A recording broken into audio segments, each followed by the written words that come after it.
Are you a little rat that only plays the London system? Do you play boring openings or weird gambits that end up with you losing most of your games? Well, I had the perfect opening for you. It's a little known opening called the Botvinnik English, and it's a system-based opening, but don't be put off by the word system. In fact, most of your games can be really attacking, featuring you either ravaging your opponent's queenside or pushing f4. That's the great part about it. Everyone always says know the plans of your openings, and there's only two plans. Either pushing f4 to generate a big attack on your opponent's king, or going for b4 to start a big attack on your opponent's queenside. So it's all fun. Let's just get straight into the theory. I'm not going to go too deep into variations when there's nice tricks you can know to win the game or get a huge crushing advantage. I'm going to be going over them. So here, if we take it back to the beginning, the up opening just begins at c4. Of course, it is an English-based system. And now there's obviously a few things your opponent can go for. They can go e5, they can go knight f6, they can go knight c6. But don't worry, you basically play a very similar way against everything. There's a few nuances you might want to know. So of course, the most principled move is actually e5. We're just going to go knight c3. And a good thing to know is basically, if your opponent just does random moves, like let's say if they go back to the beginning, if they're literally just playing, if they're literally just playing random moves, let's say h6, a6, you're just going to go for this sort of setup where you are just putting all your pieces on the really nice squares, maybe a slightly different move order, but then you see we have these two pawns. Let's say they get the knight out. Obviously, we're going to attack, but just for the purpose of the video, I'm just going to blitz out the setup. Let's just say they castle. You're going to go knight e2, and then castle yourself. So here we go. And this is the setup you're going to be going for most of the time. As you can see, unlike most openings at the King's Indian, Freddy the F-pawn is just free to roll up the board. You know, there's nothing blocking him. You can push him at a moment's notice. Now, I wouldn't go quite yet. You want to get all your pieces out before you attack. And eventually, you might even want to do this push d4. Let's say if we fast forward a few more moves, maybe they want to do something else, like get the bishop out there, kind of passive. Now you can immediately go f4.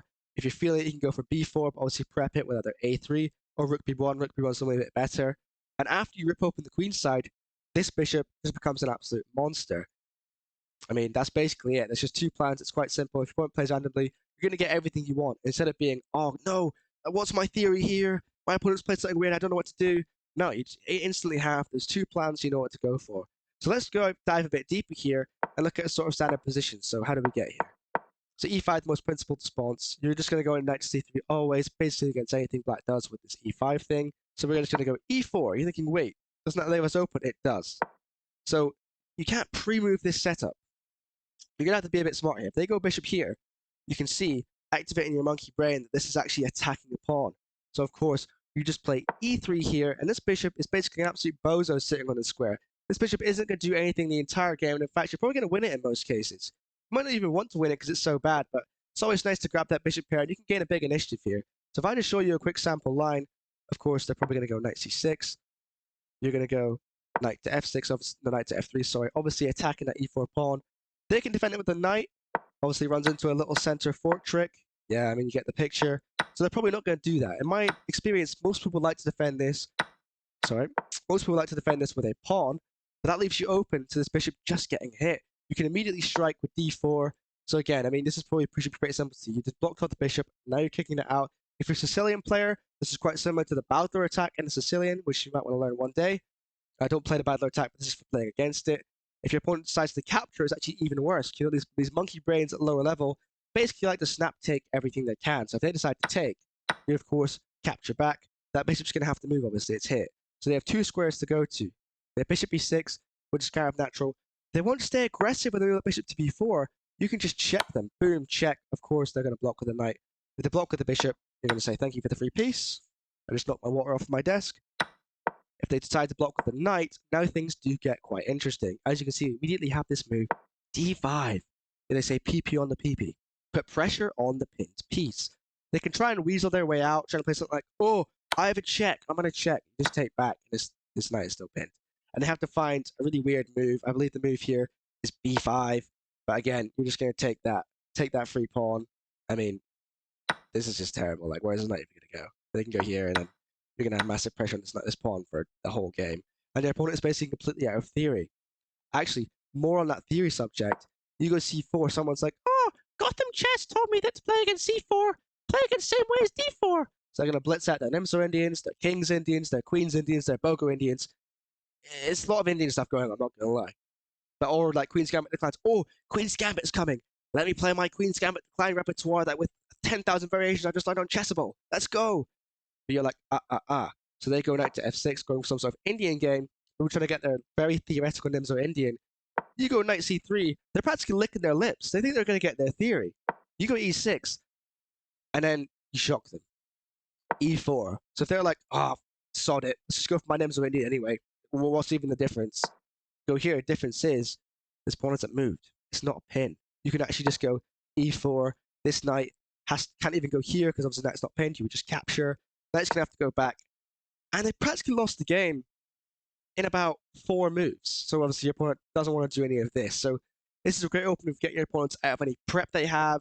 See how quickly you've managed to get an advantage, and that has to go back to its starting square. I mean, this stuff is absolutely deadly.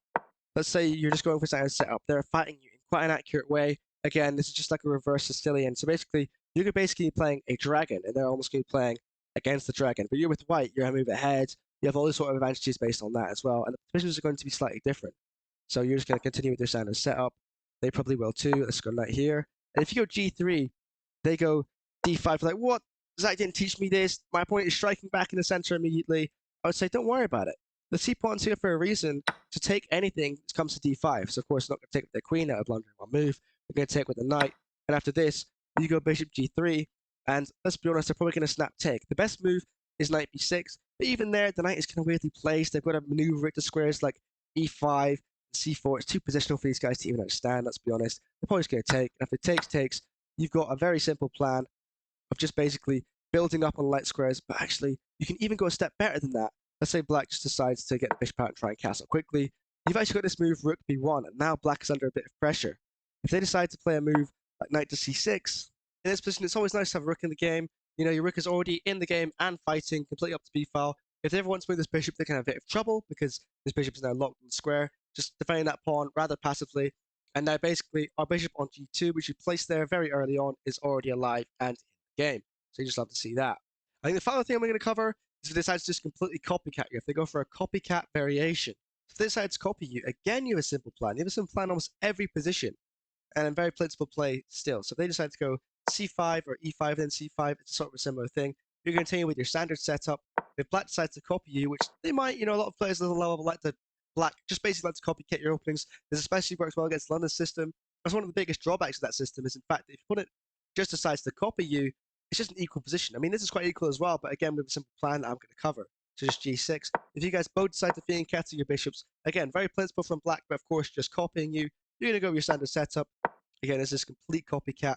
d3, d6, knight e2, knight here, or any sort of move order that does the same sort of thing you're doing.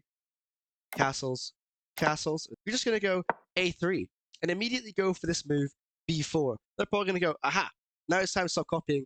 I'm going to play the best move. I'm going to go a5, trying to stop you from going b5.